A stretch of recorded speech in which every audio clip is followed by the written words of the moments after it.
पृथिवी शान्तिरन्तरिक्षगं शान्तिर्द्यौ शान्तिर्दिशः शान्तिरवान्तर दिशा शान्तिरग्निः शान्तिर्वायुः शान्तिरादित्यः शान्तिश्चन्द्रमा शान्तिर्नक्षत्राणि शान्तिरापः शान्तिरोषधयः शान्तिर्वनस्पतयः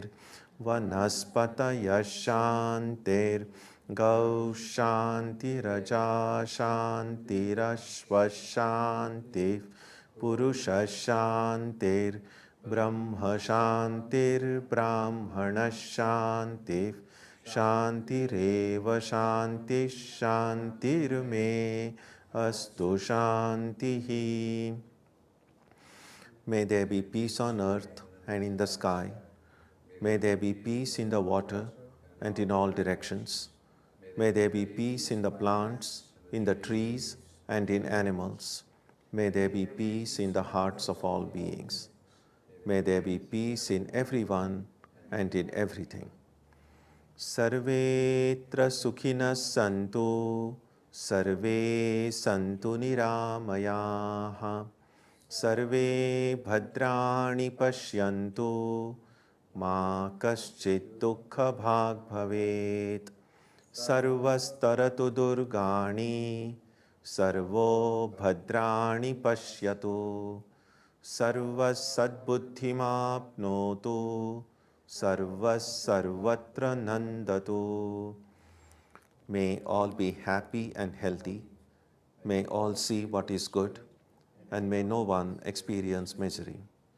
May all overcome their obstacles and acquire good tendencies. May people everywhere find joy and fulfillment.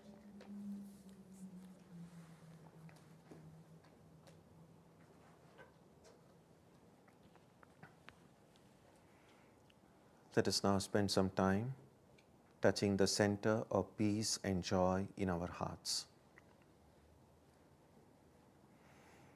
A good way to begin the practice is to withdraw the scattered energies of the mind and bring them to rest on one point.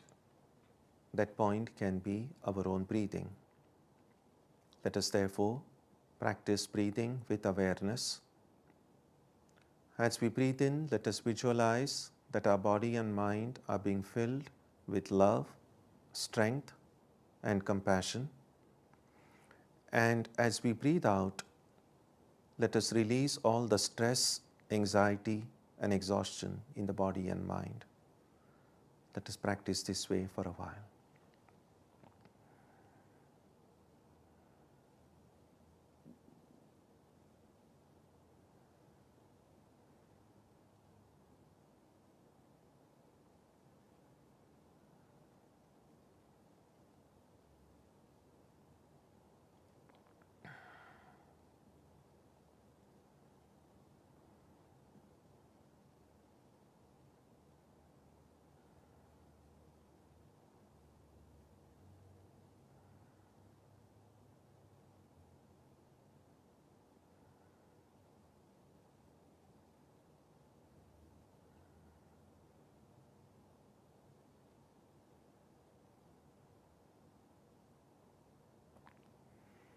Let us now turn our attention to the region of our heart.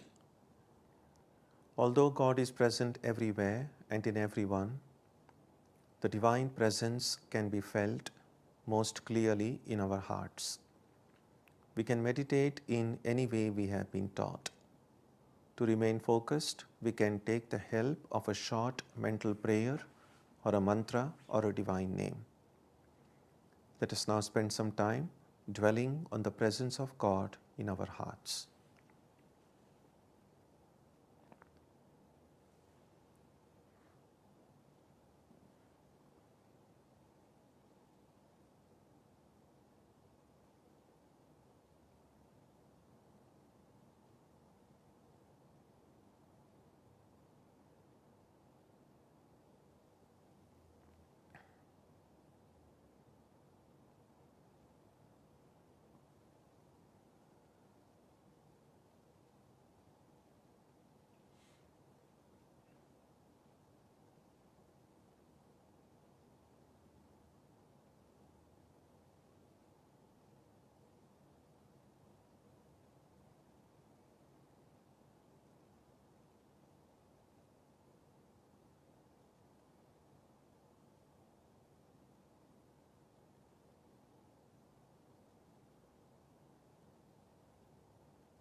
Asato ma satkamaya, tamaso ma jyotirgamaya, mrityorma amritam gamaya, aviravirmayeti, rudrayatte dakshinam mukham, te namam pahi nityam.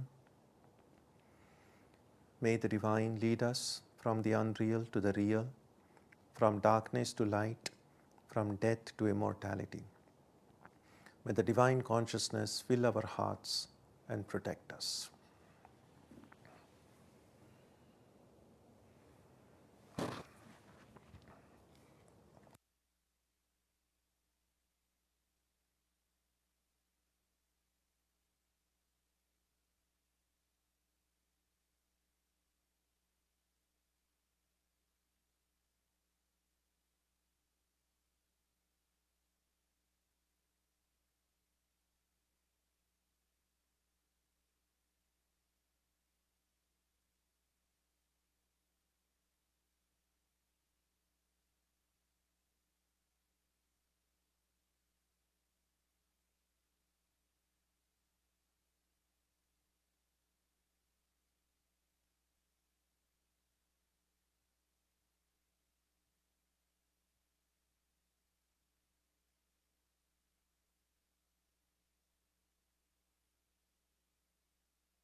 Yes, we begin today on verse number 12.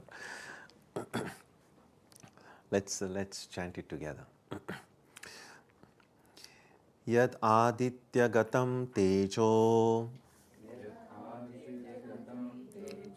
jagad bhasayate khilam yat chandramasi yachagnav tat tejo vidhi mamakam.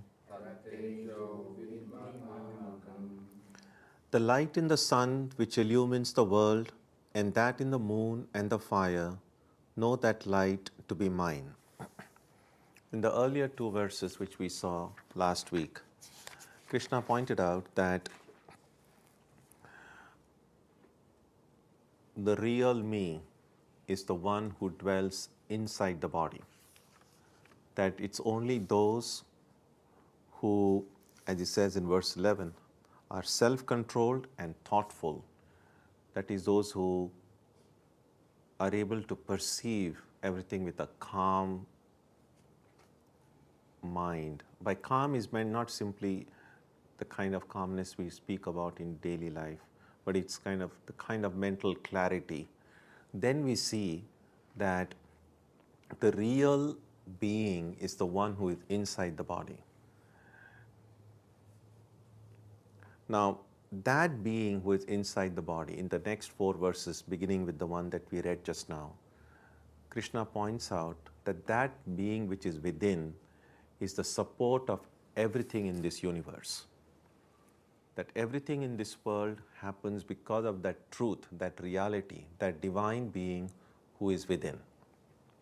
And so even the light in the sun, now it's the light of the sun that illumines the world, the moon, the fire, even that light belongs to me. Now when Krishna says mine, now this is not really Krishna is saying, that is, it's Krishna's. And we have seen this before, that if we compare what we mean when I say I or me, and what Krishna means when he says I or me, have got to be different. For instance, when you and I, when we speak about I and me, the terms I or me, we're really referring to this, the body, mind, and all of this. Now, these great ones, the caliber of Krishna, or Buddha, Rama, Jesus, Moses, all these prophets and saviors and incarnations, when they say I and me, are they also referring to their body, mind, and ego? Because if that's what they are doing, then they are not very different from us. Well, we also do it, they also do it. Then why is it that they are so special and we don't seem to be so special right now? It's because when they say I or me, they refer to the real I and real me. So when Krishna says I, it doesn't mean that Krishna, the historical Krishna, was the son of Vasudeva and Devaki.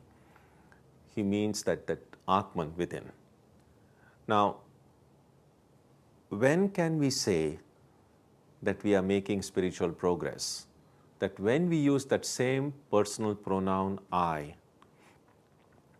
when we stop meaning this body or mind and mean the Atman, that is the day we have become enlightened.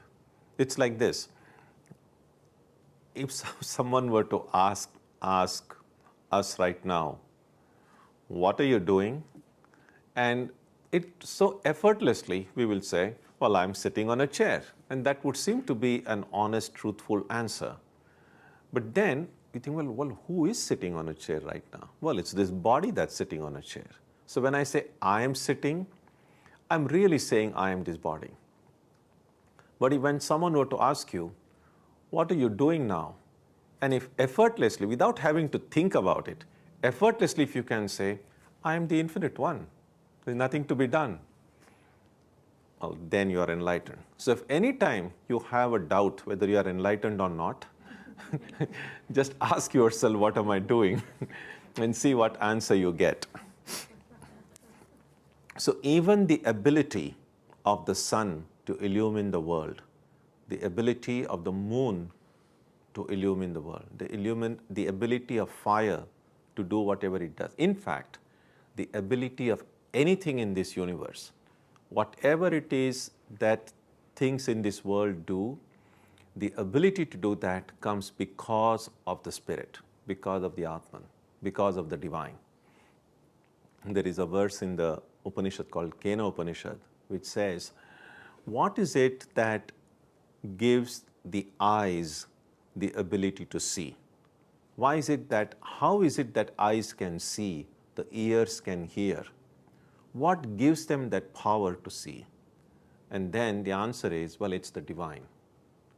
It's the spirit that gives the ability to the eyes to see. Therefore, sometimes the Atman is referred to as the eye of the eye, the ear of the ear.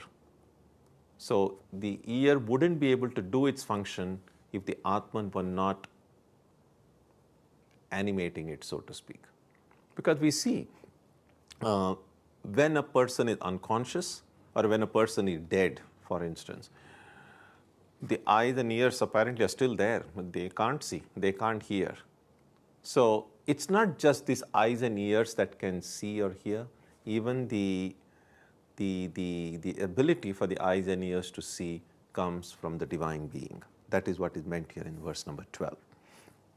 So when Krishna said that light to be mine, that means that light is the divine light. Verse 13. Gama vishya bhutani dharayamyaham pushnami chaushadhi sarva somo bhutva rasatmakaha. Entering the earth with my energy, I support the beings, and I nourish all the herbs, becoming the watery moon. Again, we know how dependent we are on the earth for our survival. I mean, all the food that we eat, well, it's grown on this earth. All the herbs that we grow, the trees, the plants, they all come down from this earth. Now, the becoming the watery moon, the words used in Sanskrit is soma, which is really embodiment of all the fluids, all the essence of all the juices that are present in every herb, every plant, every tree. Even the juices of that come from the presence of the divine. In other words, as I said before, this is just a few examples given to show that everything that is happening in this world, which is protecting us, which is nourishing us, happens because of the presence of the divine. If the divine were absent, none of these things would happen. And then it's now easy to understand why in devotional language we think of God as the father or the mother or a friend. Because a father, mother, friend, all of these relations that we are familiar with in our own experience, that these are our supports, that they help us, they nourish us, they support us in many ways. And because it's the divine that is supporting everyone, it's natural for human beings then to personalize that divine and think of the divine being as our eternal father, eternal mother, because the divine is a support of everyone and everything in the world. Verse 14. Aham Vaishvanaro Bhutva Praninam Dehamashritah Pranapana Samayuktah Pachamyannam Chaturvidham. Residing in the bodies of beings as the digestive fire, Vaishvanara, and united with prana and apana, breaths, I digest the 4 kinds of food. Now even, of course, we get food from all the herbs and everything that is grown on this earth, but even the ability to digest food comes because of the divine. And of course, the examples given is, see, sometimes if you had a heavy meal, just touch your stomach area and you'll see it'll be a little warm. The thing is, the process of digestion heats up. There's all the blood supply goes, all the juices are released there for the food to be digested. So that heat which is generated in the digestive process, in the books, that heat is sometimes called by the name Vaishvanara, the digestive fire, so to speak. And the movement of food within us and the digestion. So prana is a very comprehensive term. So prana is sometimes, according to the different functions it does, has got different names. Prana, apana, vyana, udana, samana. They are all different versions of prana. Now among these, some of these kind of subcategories of prana are directly responsible for digesting of the food. And that's why I mentioned that united with prana and apana, I digest the 4 kinds of food. If you are curious about what 4 kinds of foods are there, you can read in the commentary below. It says, the 4 kinds of food eaten by beings, namely what is chewed, mulled, licked, and sucked. Very detailed explanation of these. The first is that which is eaten by cutting into pieces with the teeth. For instance, a cake. The next is that which is only swallowed after mulling with the tongue. For instance, porridge. The third is that which is only taken by placing on the tongue so as to enjoy its taste. For example, molasses. And the last is that which is pressed between the teeth, etc., and only the juice of it is taken, rejecting the rest, for instance, sugarcane. This is the difference among these.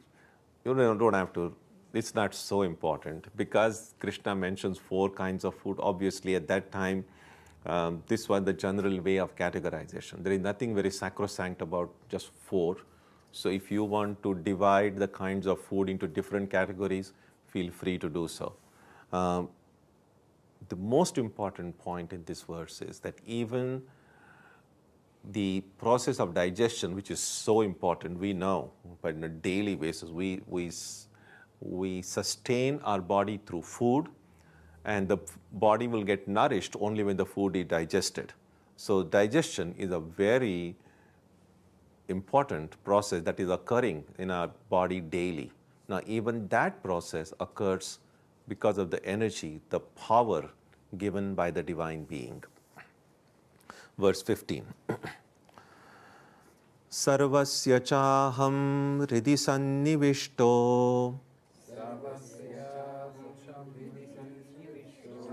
मत्तस्मृतिर्ज्ञानमपोहनं च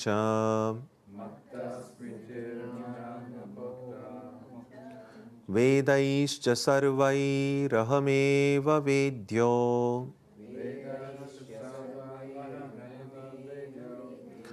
वेदान्तकृत् वेदविदेव चाहम्.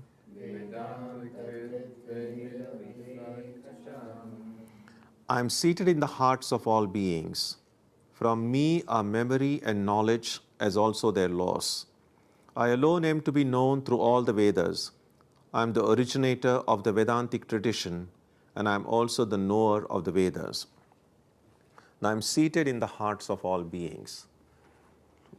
We often have done this analysis of our present personality as body, mind, ego, and so on, and the spirit as a part. So that spirit is often seen as seated in the heart. We have also seen the different kinds of heart we have. There is the physiological heart, there is the heart as the seat of our emotions, the emotional heart, and there is the spiritual heart. So, and all of these, location of all of these is somewhere in this area. But the location of the physical heart is not that difficult. Although none of us has seen our own heart, we know where it stands. If you study a little bit of human anatomy, you know the heart is. Now the other two hearts are also in the same area. That is why sometimes when we are overwhelmed by some powerful emotion, we just feel, and sometimes even language has developed terminology. We say, with a heavy heart, I have to say this, or I feel very light-hearted. So we see this connection with heart, with our emotions being used. And then in spiritual life, we are often asked to meditate in the heart. So again, when we are asked to meditate in the heart, it is neither the physiological heart nor the emotional heart. It's really the spiritual heart. And so it is in that spiritual heart that the Lord dwells.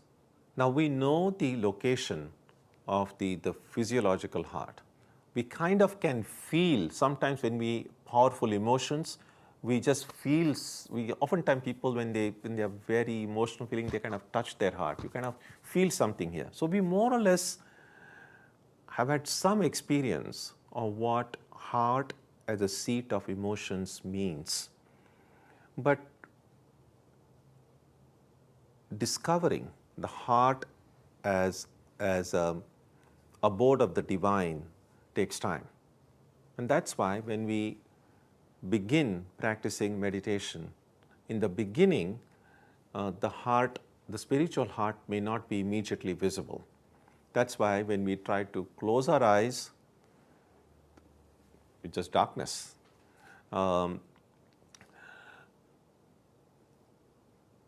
It's through faith, through devotion, through a conscious practice of unselfishness, truthfulness, honesty.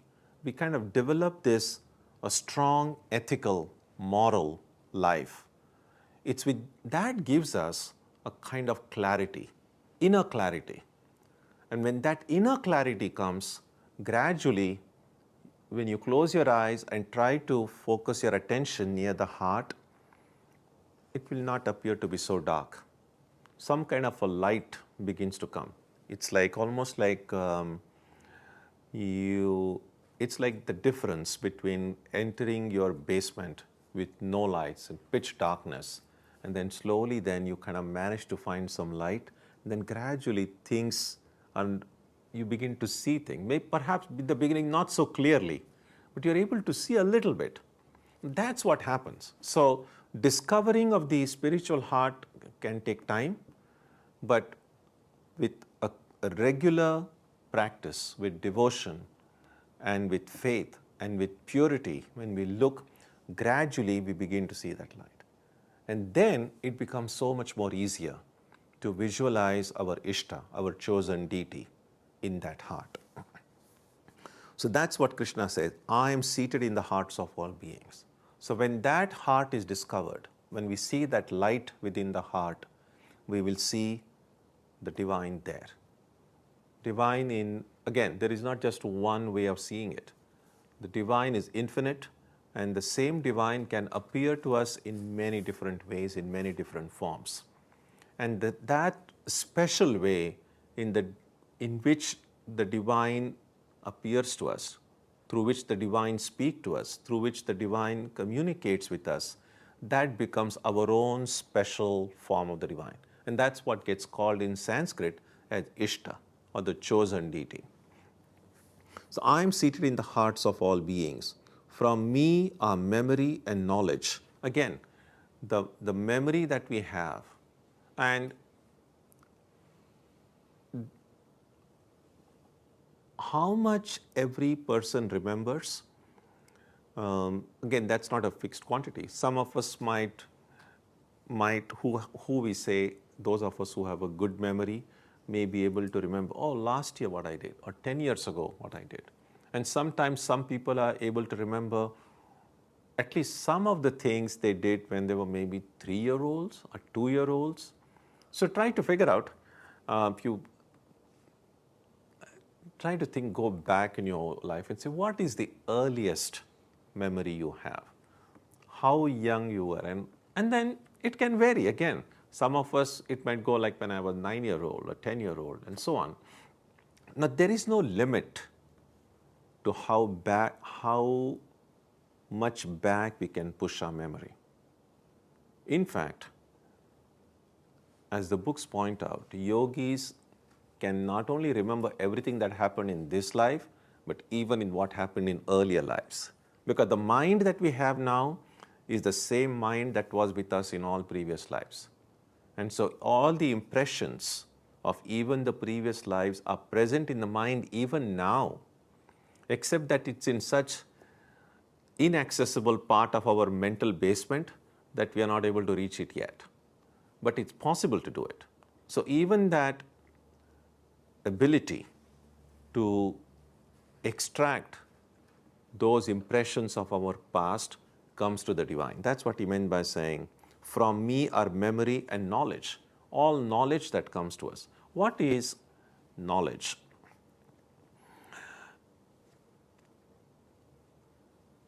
Sometimes some of the things are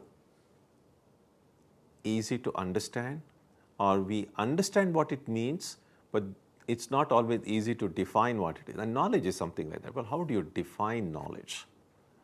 You can kind of say how knowledge occurs.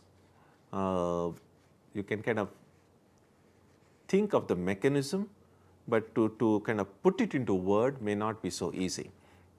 In any case,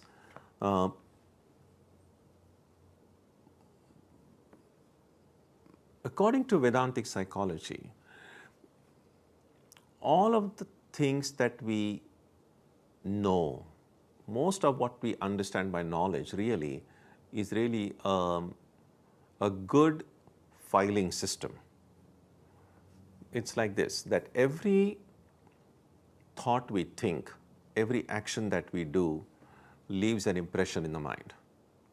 And all of those impressions are there in the mind. Now, if all those impressions have been systematically filed, then it's easy to, now let me give an example. It's, for instance now, okay, so here is this object, the piano. So let's say I've just been brought into this room blindfolded, and then I open my eyes. As soon as I open my eyes, the very first instance, I become conscious of an object. So that's the first thing. There is an object. Now, of course, this object in front of me has a specific shape, has a specific color. And so that information about the form and the color, which goes through my eyes, goes inside my mind. And that the mind has all these pigeonholes, all the impressions which are stored there. And it's a very fast scanning. It's much faster than the best computers that are available today, much, much faster than that. So all that this does is it just immediately scans as it finds then, suppose it finds an impression, my previous impression file there which matches this form, then I'm immediately able to identify it and say, well, it's a piano. Now, how do I know, looking at it, how would I know it's a piano? So all that I'm seeing, what I'm seeing is simply an object with a specific form. But how do I know it's a piano? How am I able to give a name to it? It's because this form and the name and the shape and the color, there are already pre-existing impressions in my mind. So my mind really has taken this and done a quick scanning of all the impressions, matched this object with that existing impression, puts it into that pigeonhole and says, this is a piano. Now suppose there was nothing matching this I had never seen a piano, let's say, in my life before. So I had no impression, piano impression. And then I might look at it and say, oh, it's a table. It's a strangely shaped table. And then, of course, later on I might go and discover, no, it is actually a musical instrument. So that's how they said, now I know something more. That it's my earlier knowledge that it was stable was a wrong knowledge. So it was still a knowledge, but it was wrong. So there is such a thing as a right knowledge and a wrong knowledge, but it's still knowledge. So everything that we know, what we say we know, is really matching with the pre-existing impressions in the mind. And that is why if you have a good filing system, then you will know a lot more. It's like this. Sometimes if you, let's say you have been a computer user for a long time, and then you have lots of documents. Now, if you have been filing your documents properly in different folders, then it will be easier for you to find them. Or next time there's some other document comes and you says, can you find something matching? Have you studied this? Have you seen this document before? And if you have not filed it properly, you will take long time, or you will say, I don't know. But suppose you have filed everything well, and then immediately something comes, you are able to refer and say, yes, I have it or I don't have it. So one of the reasons why there is difference between what one person knows and what the other person knows is because of just the filing system. Because when we open the eyes, all of us see the same thing, but all of us don't understand the same thing. All of us don't immediately know the same thing, because when we compare the impressions with what's in our head, and in the head it's all, the impressions are there, but they're just lying. Like it's at your home. If nothing is kept in its place, you're not always able to find what you want.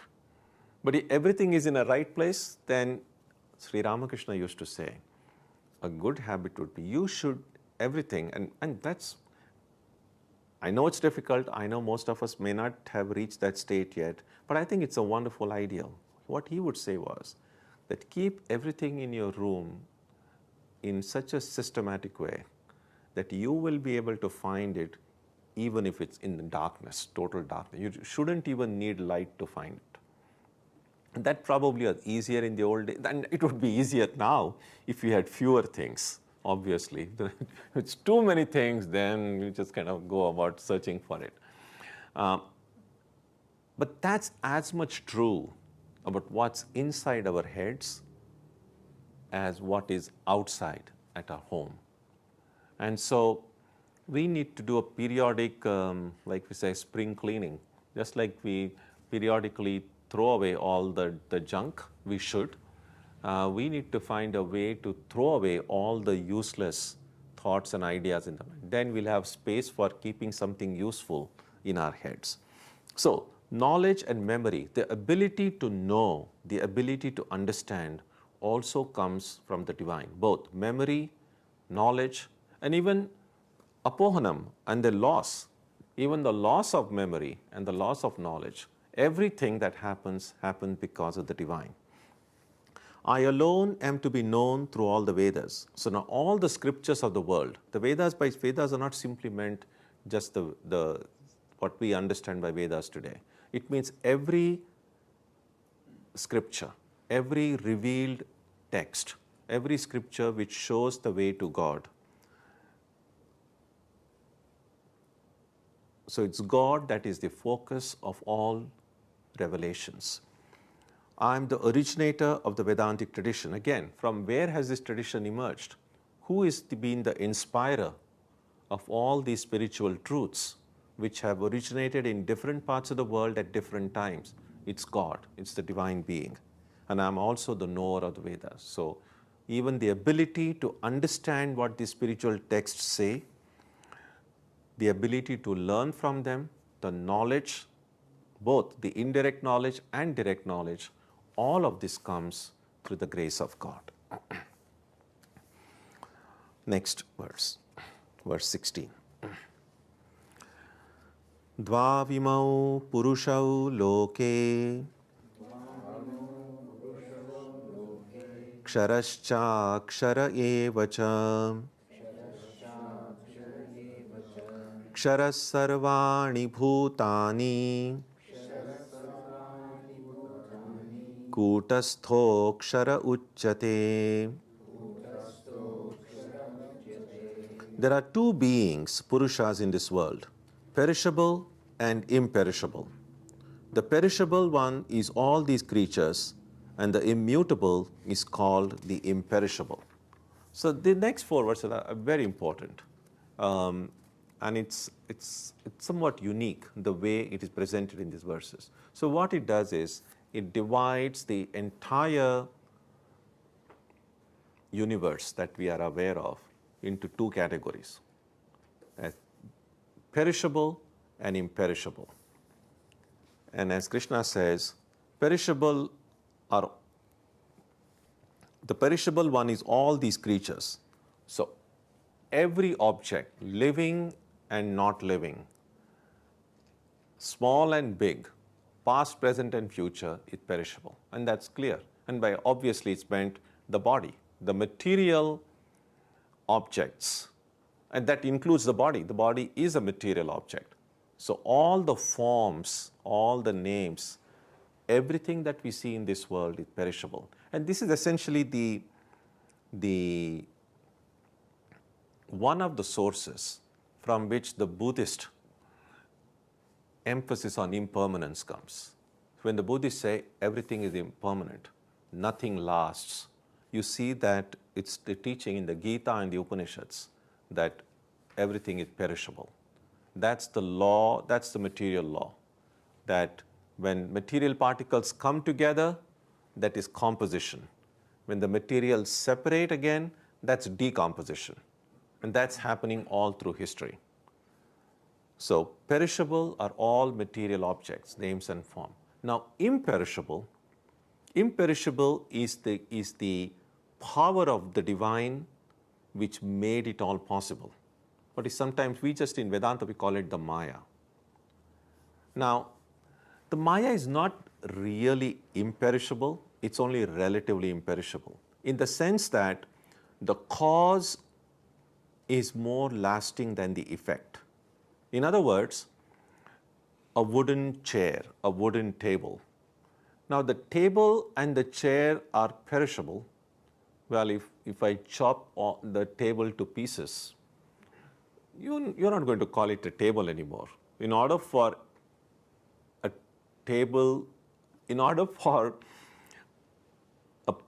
pieces of wood put together to be called a wooden table, it has to do the function of a table.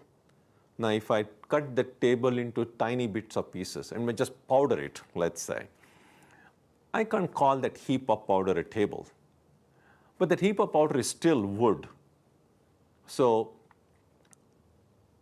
in the case of the wooden table, the wood is imperishable compared to the table which is perishable.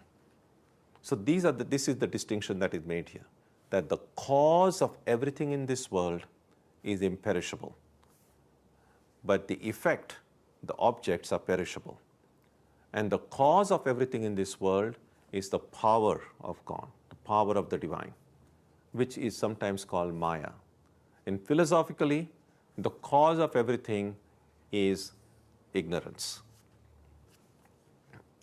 And we have seen one example that kind of makes sense would be, what is the cause of the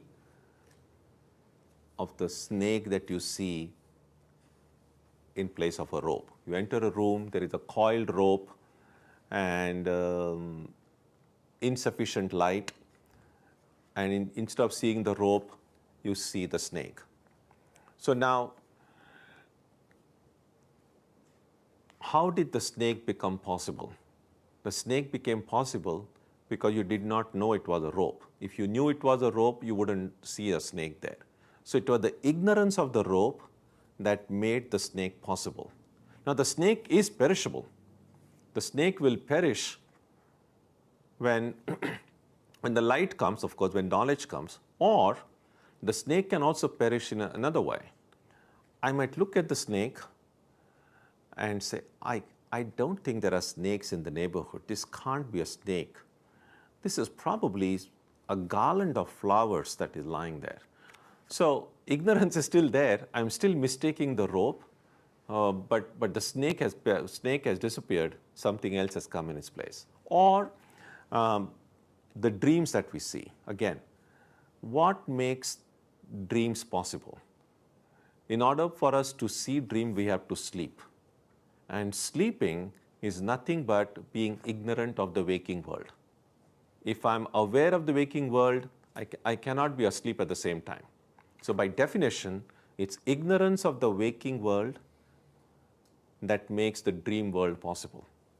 Now that ignorance itself, because in one night, we can see 3 or 4 or many more dreams. It's not just one dream that we see every night. So the ignorance is imperishable, while the dream itself is perishable. I can see 3, 4 dreams, but the ignorance persists. Same way, what Krishna is saying is that there are 2 beings in this world. The material universe, which is perishable, and the cause of the material universe, Maya, which is imperishable. Verse 17. Uttamav purushastvanyah paramatmetyudarhutah yo lokatrayamavishya bibhartya vyaya ishvaraha. Different from these is the Supreme Being known as the Supreme Self, Paramatma, the immutable Lord, who having entered the 3 worlds sustains them. So there are these 2 things, the perishable material things, the imperishable cause which made it possible. Now Krishna says, well, there is a 3rd being. And that 3rd being, he says, is the Supreme Being. That's why if the other 2 are Purushas, Purushottama, Uttama means the best.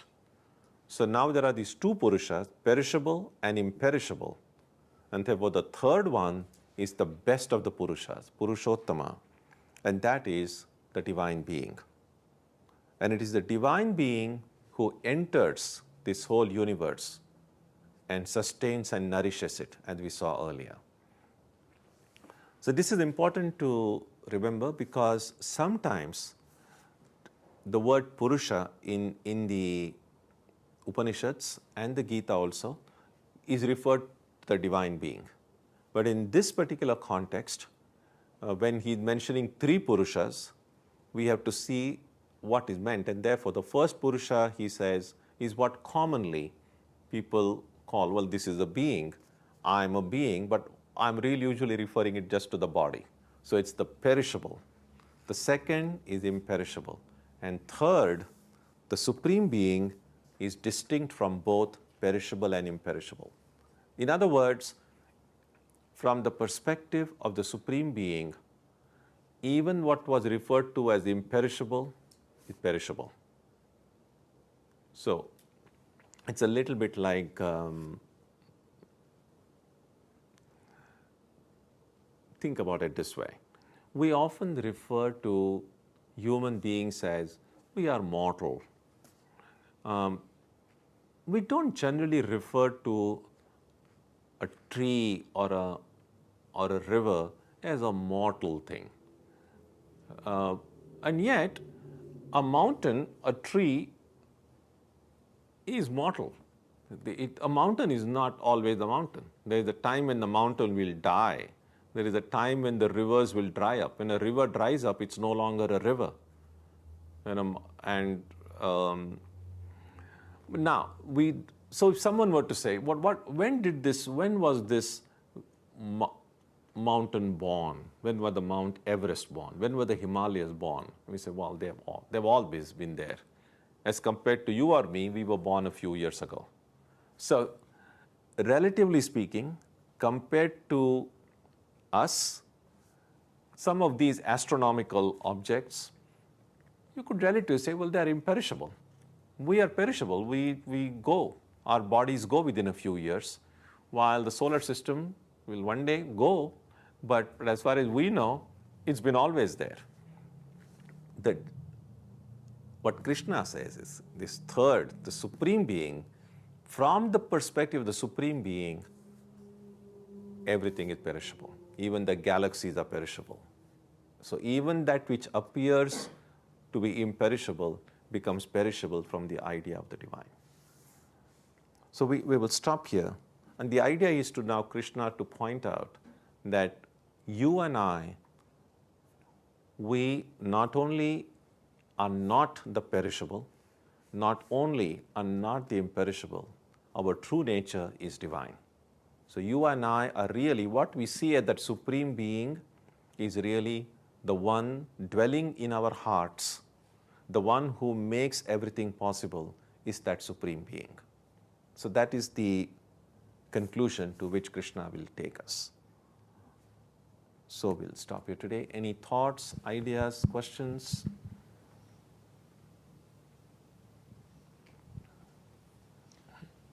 So Swamiji, so we learned that Atman and Brahman are imperishable. That's one of the things that we're told, that they're real because they don't change, that they're imperishable. So then how does that fit into this? If we think of Atman and Brahman as being, you can't think of anything higher than Atman and Brahman, so then how does the Purushottam fit within that? Because then it just seems to say that it gives Maya some level of reality then. Yeah, actually, I mean, if we want to get the language right, we cannot even speak about Brahman really as imperishable, because a better way to explain that, better way to express that would be Brahman is even beyond the idea of perishable and imperishable. We cannot speak anything in the affirmative about Brahman, because perishable and imperishable, there are still polarities, they are still opposites, and Brahman transcends all opposites. Yeah, so that's what it is. So Brahman, even the word, for instance, Paramatma, the Supreme Being, why do we need even the adjective supreme? We need the adjective supreme because we see other beings which are, we see human nature is to kind of always categorize. We say, these are all lower beings. We are all human beings. We are perishable. So now to distinguish all these human beings, lower beings, perishable beings, there are too many beings around. So then we say Supreme Being. But then when you see everything is one, then you don't need the adjective supreme. Because supreme with respect to what? And therefore, you can just say being. So Supreme Being itself is a very relative term. So Paramatma, the Supreme Being, will make sense as long as there is a Jivatma. So when we speak about an individual self, then we can speak about the Supreme Self to distinguish. So the self is one. So when the self gets individualized, then we call it the individual self. Now, if the self stops limiting itself to one entity, then that self is infinite. And so all of these adjectives have to be taken in a very provisional sense, because no adjective can be applied to Brahman at all. Because adjective by definition is a qualifier. And what a qualifier does is to distinguish the entity that is qualified from the rest. Now, as far as Brahman is concerned, there is nothing apart from Brahman, so it doesn't need any qualifier. That's the thing.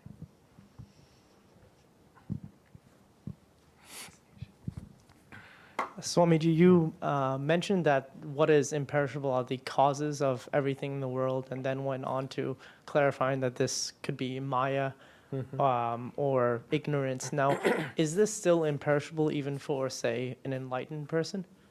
No, by definition, enlightenment means your ignorance has gone. And if ignorance has gone, means it has perished. So, short of enlightenment, as long as our ignorance persists, it is kind of imperishable compared to the perishable bodies. In other words, we can have birth after birth after birth. We can be reborn any number of times, but what persists in all of our births is ignorance. So we might have different bodies, not might, we will. We will have different bodies in every birth, but we will not have a different ignorance. So because of the continuity of the ignorance, it's called relatively imperishable. So in that way, ignorance can be like the grains of wood that take different forms? Say that again? In that way, ignorance can be analogous to the fundamental elements of wood that just take different forms. Fundamental elements of? Well, you describe the table as something that's perishable, Yeah. and then the little particles of wood as imperishable. Perishable, yeah. Okay. And then, if you kind of step back, the wood also is a material thing. The wood also is perishable in that sense. But compared to the table, the wood is imperishable. So it's all relative. Yeah.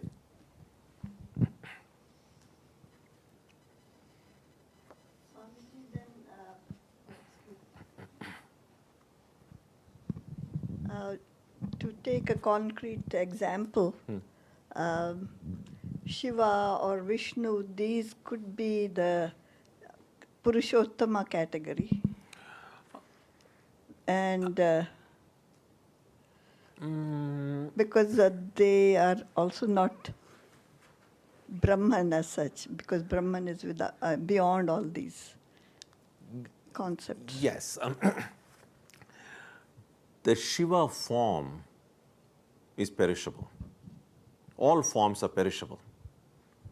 But the one who is within the Shiva form is imperishable. So that's the Supreme Being. The same thing within us. Our form is perishable. The one who is within us is imperishable. So Shiva as Shiva is not eternal. But it's like this.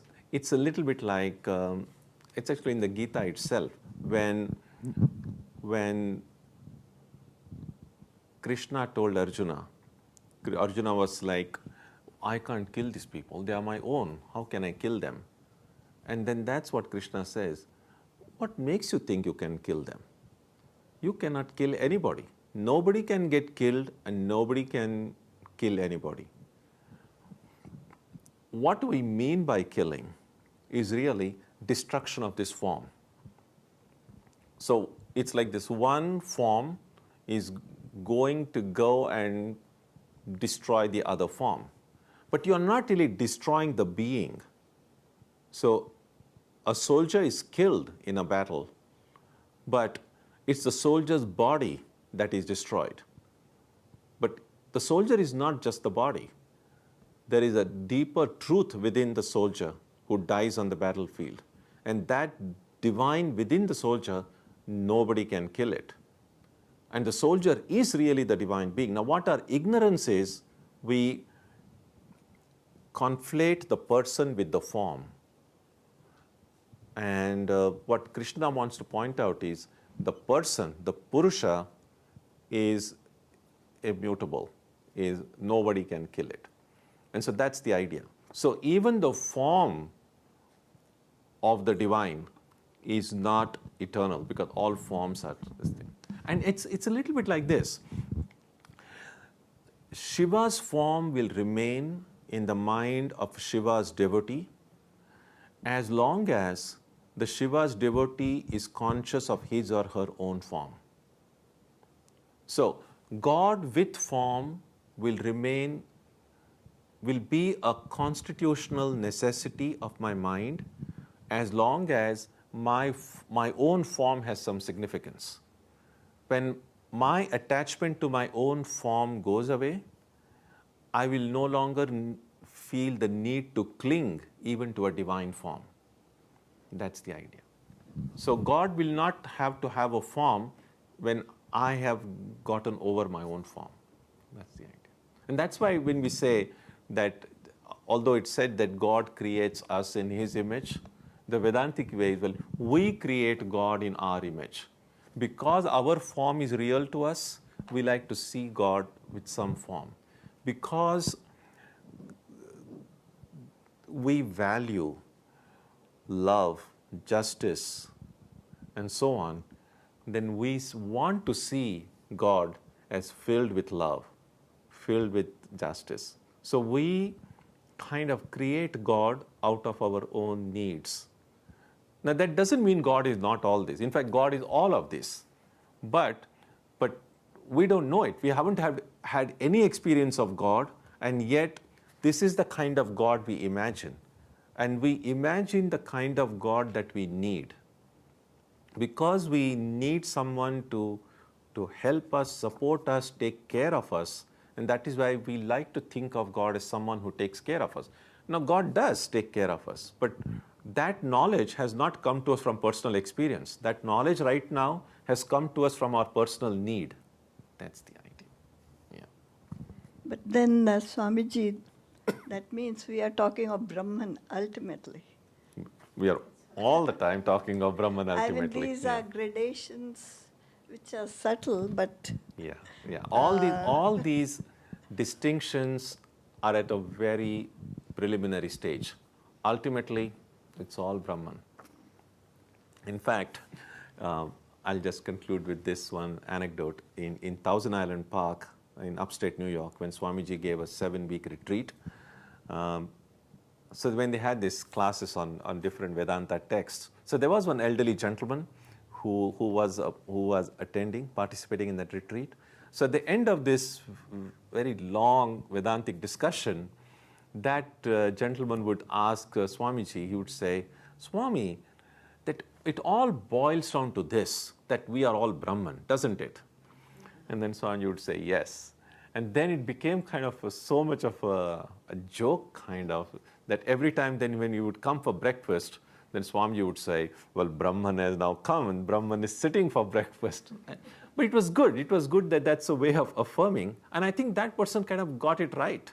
No matter with all these different discussions that we have, ultimately it all boils down to that I am that infinite divine being. That's not my experience right now, but in different ways,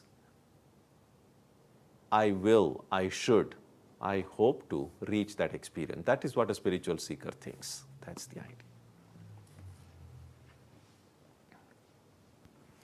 Okay, so we stop here today, and then next year when we come, we will again begin with this verse number 17.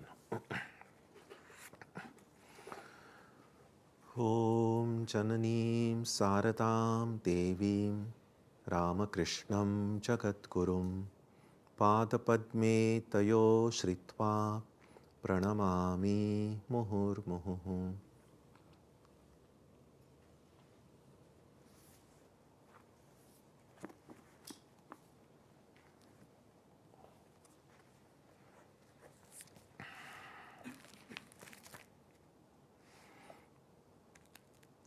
So next Wednesday we will continue with the study of the Gita On Sunday, I'm very happy to let you know that we have a guest speaker, Swami Paneshanandaji, who is the head of our center in Germany. He will be with us this weekend, and he will speak on who am I? Well, you already know the answer now. We are Brahman. But let's see how it'll be useful, it'll be very helpful to kind of reflect on that question once again. So that will be on Sunday. On Tuesday and Saturday, our Aarti and meditation will also continue as usual. So let's conclude with a prayer now, page 3.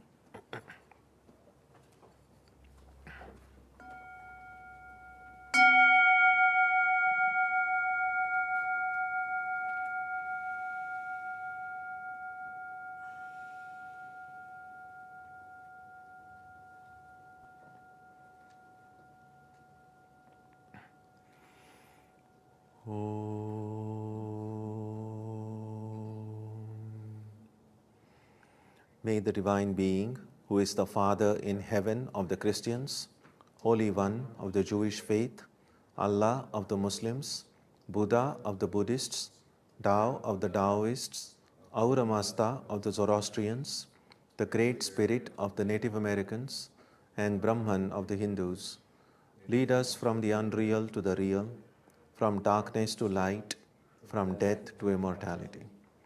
May we be granted strength, freedom, and clear understanding. May we learn to see God in our own hearts and in everyone around us. May God bless us all and fill our hearts with gratitude, grace, and love. Om Shanti Shanti Shanti. Peace, peace, peace be unto you.